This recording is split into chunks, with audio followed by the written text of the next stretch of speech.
this week is an exciting week. It's exciting because we are riding very high in the state of Victoria, with the Spring Racing Carnival running from August to November, hitting its full strides at the moment. And while I can't be at Flemington for the Melbourne Cup, being here in the Senate, celebrating the industry and its people feels like the next best thing, and I must say, dress for the occasion too. And for any lover of horse racing, as Senator Chisholm will no doubt attest, the Melbourne Cup Carnival, headlined by the race that stops a nation, captures the spirit, splendour and passion of Victoria.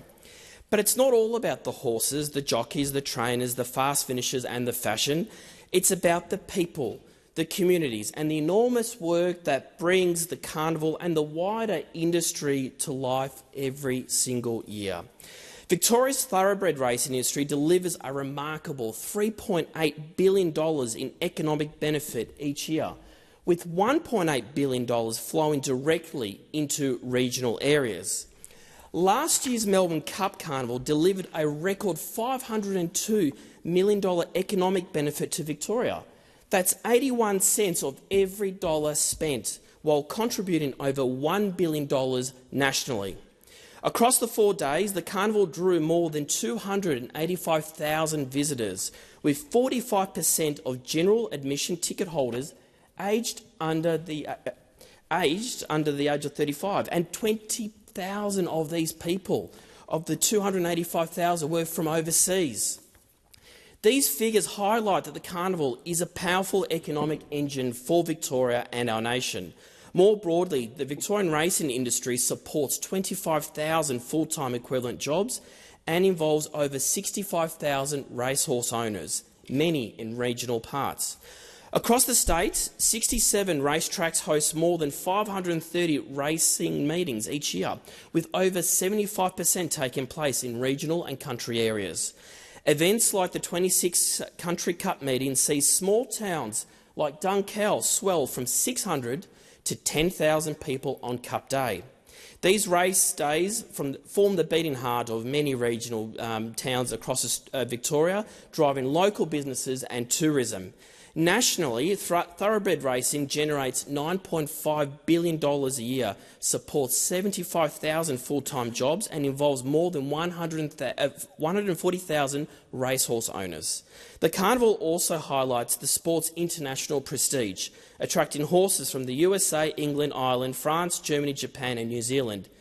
And this year, Parchment Party becomes the first US-trained horse to run in the Melbourne Cup.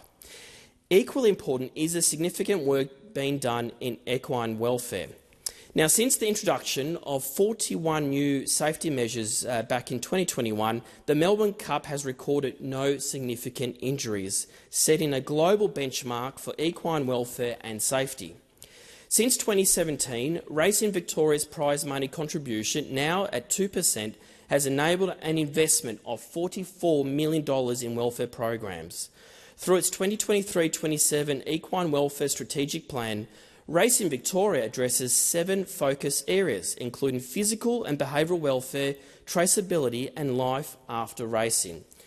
Since 2021, we've had 4,200 welfare checks that have been conducted, 670 subsidised scans that have been provided through the so-called Medicare for Horses diagnostic imaging program, 2,300 thoroughbreds have been retrained and rehomed, and 15,000 retired racehorses now compete in the off-the-track events.